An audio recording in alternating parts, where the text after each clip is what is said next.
খবর 24 সাথে আপনাকে স্বাগত। নতুন নতুন খবর জানার জন্য আমাদের চ্যানেলে চোখ রাখুন। নমস্কার দর্শক বন্ধুরা, খবর 24 সাথে আপনাকে স্বাগত। কেন্দ্রে এনডিএকে সমর্থনের জন্য একটি অআলোচনাযোগ্য পূর্ব শর্ত হিসেবে অন্ধ্রপ্রদেশের জন্য বিশেষ বিভাগের মর্যাদা দাবি করার সাহস কি আপনার হবে? এনডিএ সরকারের গঠনের তোড়জোড়ের মধ্যে টিডিপি প্রধান চন্দ্রবাবু নাইডুর পুরনো গায়ে নুনের ছিটে দিলেন কংগ্রেস নেতা জয়রাম রমেশ। বুধবার সোশ্যাল মিডিয়ায় কংগ্রেসের মিডিয়া ইনচার্জ এই বিষয়ে বেশ কয়েকটি পোস্ট করেছেন। অন্ধ্রপ্রদেশকে বিশেষ বিভাগের মর্যাদা দেওয়ার বিষয়ে বিজেপির নিষ্ক্রিয়তার প্রতিবাদেই 2018 সালে এনডিএ ত্যাগ করেছিলেন টিডিপি, তাও মনে করে দিয়েছেন জয়রাম রমেশ। তিনি আরও বলেছেন, বিজেপি এখনও এই বিষয়ে নীরব থাকা সত্ত্বেও তাদের শিবিরে ফিরে এসেছে দলটি। কংগ্রেস নেতা আরও দাবি করেছেন, শুধুমাত্র কংগ্রেসই অন্ধ্রপ্রদেশকে বিশেষ বিভাগের মর্যাদা দিতে পারে।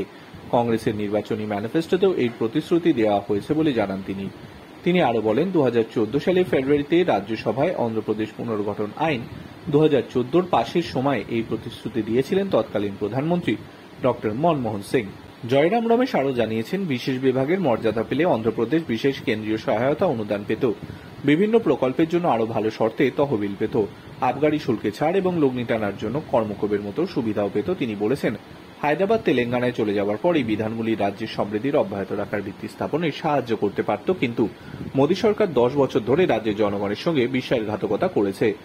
2014 সালে রাজ্য ভাগের আগে অন্ধ্রপ্রদেশ এবং তেলেঙ্গানা দুই রাজ্যকে বিশেষ বিভাগের মর্যাদা দেওয়ার আশ্বাস দেওয়া হয়েছিল, কিন্তু তেলেঙ্গানা বিশেষ বিভাগের মর্যাদা পেলেও অন্ধ্রপ্রদেশকে তা দিতে অস্বীকার করেছিলেন কেন্দ্র। মোদী সরকার তার রাজ্যকে এই মর্যাদা না দেওয়ায় 2018 সালে এনডিএ জোট থেকে বেরিয়ে গিয়েছিলেন চন্দ্রবাবু নাইডু। মোদী সরকারের বিরুদ্ধে একটি অনাস্থা প্রস্তাবও এনেছিলেন, কিন্তু তীব্র বিতর্কের পর ভোটে জিতেছিল সরকার। Bureau report.